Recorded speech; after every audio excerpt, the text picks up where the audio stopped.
कहानियों की सौगात में आपका स्वागत है। धार्मिक शिक्षादायक कहानी सन्यासी का ज्ञान। एक सन्यासी सारी दुनिया की यात्रा करके भारत लौटा। एक छोटी सी रियासत में मेहमान हुआ। उस रियासत के राजा को जब पता चला तो वो उनसे भेंट करने गए और बोले, हे महात्मा, मैं एक प्रश्न 20 वर्षों से निरंतर पूछ रहा हूँ, कभी खुद से तो कभी दूसरों से, लेकिन अब तक कोई संतुष्ट कर देने वाला उत्तर नहीं मिला। क्या आप मुझे उत्तर देंगे?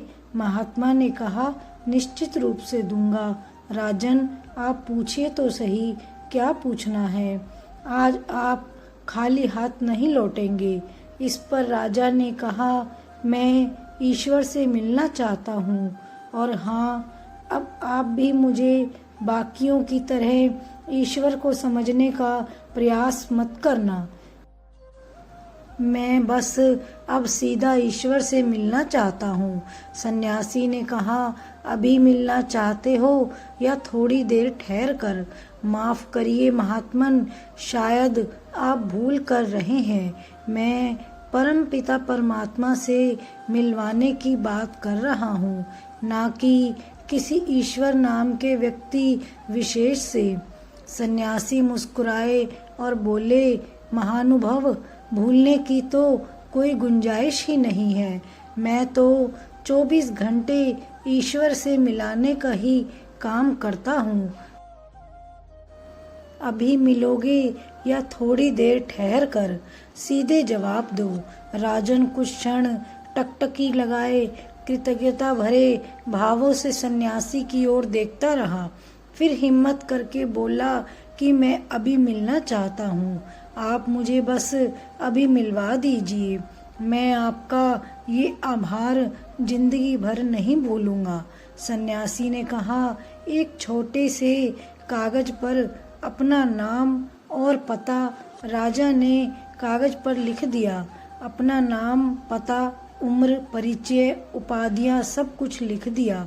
सन्यासी ने कागज पढ़ा और राजन से कहा कि ये जो सारी बातें आपने कागज पर लिखी हैं, मुझे तो झूठी मालूम पड़ रही हैं। राजा ने कहा, मैंने तो सब सही लिखा है।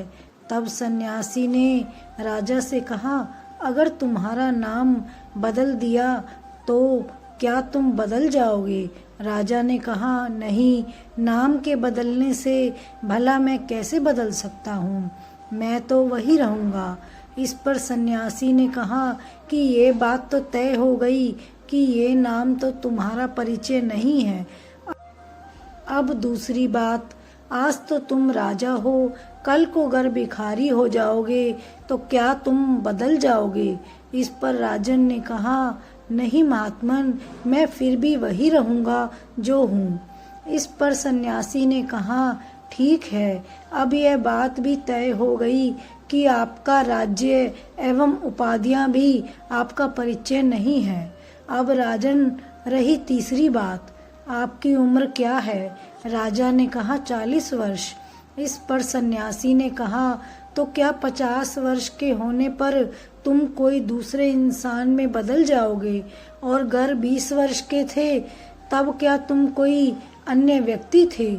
या फिर जब नन्हे बालक थे तो क्या कोई अन्य इंसान थे?